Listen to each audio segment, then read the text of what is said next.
G'day, this is Simon at South OC Cars and Coffee. I'm with Nick, who rolled in not one but two cars, and I couldn't choose which one to make car of the week, so the obvious choice was, well, let's make both of them car of the week. What are they, mate? 1964 DB4 Series 4 covered headlight Vantage, one of 17. Yep. And then I've got a 66 AC Cobra. It's rather unusual. It's a 427 chassis car, narrow hip, with a 289. So they only built 27 of those. They're both so cool, so worthy of car of the week. Check these things out. Two cars, 1, 2. Let's start off with this one. Tell us the story about the Aston. I've owned it about 30 years, and I chased the dentist around in Newport Beach for quite some time before he finally relinquished and sold me the car. Good for you. Do not ever give up. If you want the car, don't ever give up. So you buy it all those years ago. Tell us why it's a special car. And I mean, that is one of the things that I'm seeing on the car, but let's talk about what separates this from the other cars of the era. Well, DB4s, most of them are open headlight cars. This is a closed headlight car. They only built a few of them, so this is as close as you'll get to a DB4 GT, which means it's a short wheelbase, covered headlight, and it's got the Vantage option, which means it's got the 3 carburetors versus 2, special series gauge package, 4-speed overdrive, and Barani wheels. Everything about it, those wheels are just beautiful, and they are real knockoffs as well, aren't they? Yeah, absolutely. Normally they're a steel wheel. Those are a steel alloy. Interesting. Outer rim, so they're lighter weight. And there's just, there's so many little things. Those gauges, are they Smith's gauges? Yes, they are. Oh, yeah. Of course, all British cars had Smith's gauges in this era, but do they all work? They actually do, surprisingly enough. I had a very good restorer up in Redding in California, and all they restore is Aston Martin. So they did the full drive line on it, and then a company in Costa Mesa called European Collectibles, which I so happen to own, did the paintwork on it a long time ago. That is so cool that you were able to do that, because the instruments are obviously an important part of what makes the vehicle.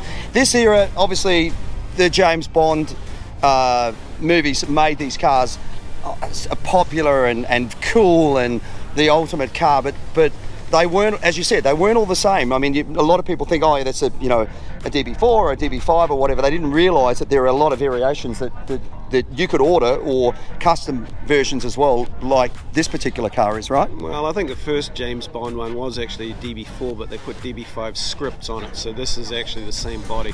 Interesting. The rest of them were DB5s, and they had multiple DB5s through the course of it because they smashed a bunch of them up. Yeah, and interesting you say. I know even one of the most recent James Bonds, it looked like the current model Aston Martin, but it was actually all the running gear of a previous model. They actually hand built. It's like a prototype. It's like what you go and see at a motor show. It's it almost makes you cringe. But when you think about the amount of money that Aston Martin has probably made over the years from the James Bond franchise. And it's almost scary, because I see there's now a market where people take these beautiful, amazing condition cars and want to turn them into a Bond car with the rotating license plate and the machine guns and everything. And each their own, but if I had a car like this, I'd want to keep it the way it looks currently now. You feel the same way? Oh, very much so. But there's two thoughts. A lot of the younger crew are getting into these cars and modifying them, which is great, which helps the cars transition into a younger group, because some of these cars are aging out and dying out, and they're losing popularity. So if they've got to be modified a little bit to keep the young guys involved, I'm all for that as well. Yeah, as long as people keep them alive, I think that's a great thing. Hey, can we look at the magic part under the hood, please? Certainly. That is such a pretty looking motor. It's not what your typical cars had in this particular era. It looks beautiful. These triple SUs on the top here, the beautiful linkages that were done, they were such wonderful engineered cars. Is it challenging to keep this thing running, or is it simple and and if you find someone who knows what they're doing, they know how to fix it? Well, it's one of those things. When they're right, and when they're not. So once the car's dialed in, quite honestly, I hadn't serviced this car in 10 years, and I just tuned it up, and it's been running really, really consistently. I don't put a lot of miles on it, but no, they're very, very reliable, really well-engineered cars. Yeah, and I've had a car with triple SUs as well, and once you know how to live with SUs, how to put the machine oil, unscrew the tops, put the machine oil in there, if you know how to tune them. I used to tune mine by ear, although they make a little gauge that allows you to actually, you're looking through the same amount of air going through them at the same time, and then you lock the linkages up again. Once you do that, they're pretty bulletproof. I mean, aside from the oil running out in the top of the plunger, there's not much else to go wrong with those carbs, right? No, exactly. The only thing that really hurts these things is just all the modern fuel with all the ethanol in them. Yep. So you just got to make sure you start them every week or two and run the cars. I mean, the thing that's going to kill it is letting it sit. Yeah, absolutely. That's the thing with ethanol. If the fuel system's not designed to basically run on ethanol, it's really corrosive. You've got to be really careful with it, because old fuel systems weren't designed for ethanol. Newer fuel systems, the fuel lines have linings in them, all those sort of things, so that they're not affected. But yeah, you've got to be careful. This is absolutely beautiful. Now we're going to have a look at the second car. Now this AC Cobra I find really interesting, because I got to spend a little bit of time in some of the Shelby Cobra replicas made by the Superformance guys, and learn the difference between the slab side and the wide body and those sort of things. Let's not make the mistake. This is not a Shelby. This is, as the badge would suggest, an AC, who are basically the company that provided the bodies to Shelby to be able to create the Cobras that they built over here. Correct? Correct. And so tell us about this car and what makes this unique and different from the cars that were sold here in the US as Shelbys. Well, basically, AC, as you've stated, built the bodies and they'd ship them over to the US, and then Carroll Shelby would put the 289s or 260s or 427s in them. This just went the other way around. AC shipped the Ford 289s out of the US into Europe and installed the engines in England. This one's a little bit unusual because it is a 427 chassis, which has got the larger tubular frame, it's got the coil-over suspension and the rack and pinion steering system in it, and then they installed the 289 engine in it, which I prefer over the 427. So they only built 17 of these.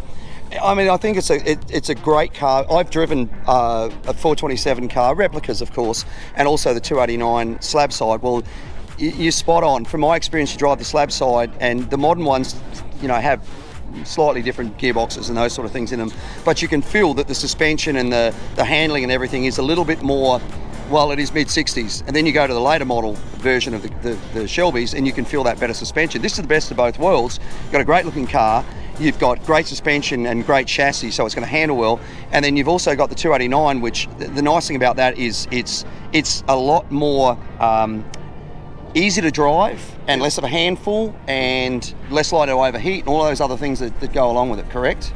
Yeah, it's very pliable and very drivable, and it's consistent as far as when the power comes on, because you get in a 427 and those things will step sideways on you very quickly. So I just think it's just a more user-friendly car to drive. Yeah, absolutely. Hey, let's have a look at the engine in this one as well if we can.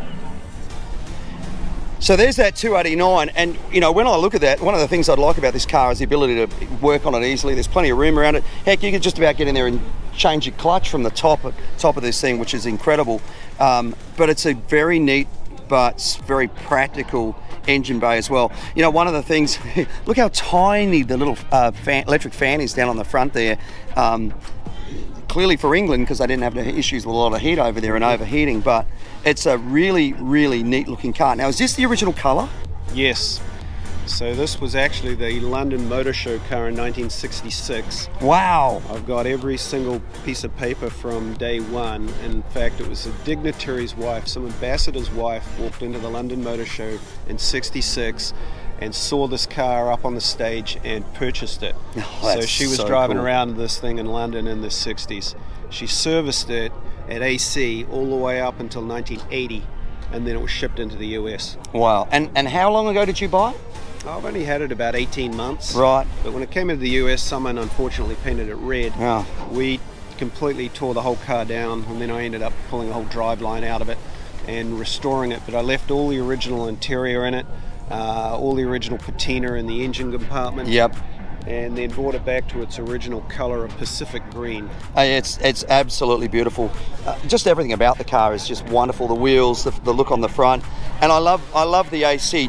I bet that confuses a lot of people when they see that. It does. It really, really does. A lot of people don't realize that, you know, the Cobras, the Shelby Cobras, were actually built in England, and the only thing really Carroll did was change the suspension around a little bit and put a V8 in it. Yeah, just amazing car. Interesting that the Americans turned to the Brits to beat the Italians in racing, when you think of it like that, isn't it? Well, as our very, very worthy car of the week winner, you get this Maguire's complete kit, which includes the hot shine foam, the quick interior detailer, perfect clarity glass cleaner, ultimate wash and wax, the hybrid ceramic detailer, and the microfiber towel to keep it looking beautiful.